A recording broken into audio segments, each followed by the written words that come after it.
રાજકોટની અંદર મનસુખ સાગઠિયાની અપ્રમાણસર મિલકત મળ્યા હોવાનો જે મામલો છે તે મામલે હવે મોટા સમાચાર સામે આવી રહ્યા છે અને મોટા ખુલાસા થઈ રહ્યા છે। એસીબી દ્વારા કોર્ટમાં ચાર્જશીટ રજૂ કરવામાં આવી। એસીબીની તપાસમાં સાગઠિયાની અપ્રમાણસર મિલકત મળી આવી છે। 28 કરોડથી વધુની અપ્રમાણસર મિલકત મળી આવી હતી, જેમાં ભાઈ, પત્ની અને દીકરાને સમન્સ પાઠવવામાં આવ્યા હતા। કોર્ટમાં આગોતરા જામીન અરજી મૂકવામાં પણ આવી છે। જન્માષ્ટમી બાદ આગોતરા જામીન અરજી પર સુનાવણી થશે તે પ્રકારની જાણકારી પણ અત્યારે સામે આવી રહી છે।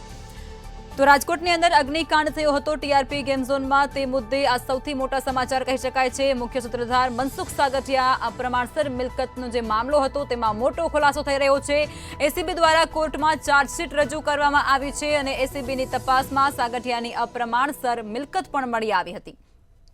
આ સાથે જ 28 કરોડથી વધુની અપ્રમાણસર મિલકત ત્યાંથી મળી આવી હતી અને જે બાદ ભાઈ, પત્ની અને દીકરા એટલે કે સાગઠિયાના ભાઈ, પત્ની અને દીકરાને સમન્સ પણ પાઠવવામાં આવ્યા હતા પૂછતાછ કરવા માટે।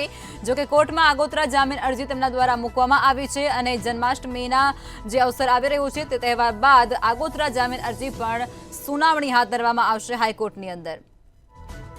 રાજકોટથી આ મોટા સમાચાર કહી શકાય છે। વધુ એક ઘટસ્ફોટ અહીં થઈ રહ્યો છે। તો આજ મુદ્દે વધુ વિગતો અમારા સંવાદદાતા ધ્રુવ કુંડેલ ફોનલાઈન પર આપી રહ્યા છે। ધ્રુવ, મનસુખ સાગઠિયાની અપ્રમાણસર મિલકત મામલે આગોતરા જામીન અરજી મૂકવામાં આવી છે અને જન્માષ્ટમી બાદ તેના પર સુનાવણી થશે, શું કહેશો તમે? લખમાં સસ્પેન્ડેડ પૂર્વ ટીપીઓ મનસુખ સાગઠિયાની અપ્રમાણસર મિલકતને લઈને ક્યાંક એસીબી દ્વારા ચાર્જશીટ છે તે રજૂ કરવામાં આવી છે। એસીબીની તપાસમાં એમડી સાગઠિયાની 28 કરોડથી વધુ અપ્રમાણસરની મિલકત છે તે મળી આવી છે। એસીબી દ્વારા સાગઠિયાના ભાઈ, પત્ની અને દીકરાને સમન્સ પાઠવવામાં આવતા આગોતરા જામીન અરજી છે તે મૂકવામાં આવી છે અને કહી શકાય કે જન્માષ્ટમી બાદ આગોતરા જામીન અરજી મામલે સુનાવણી થશે। ખૂબ જ મહત્વપૂર્ણ સમાચાર છે।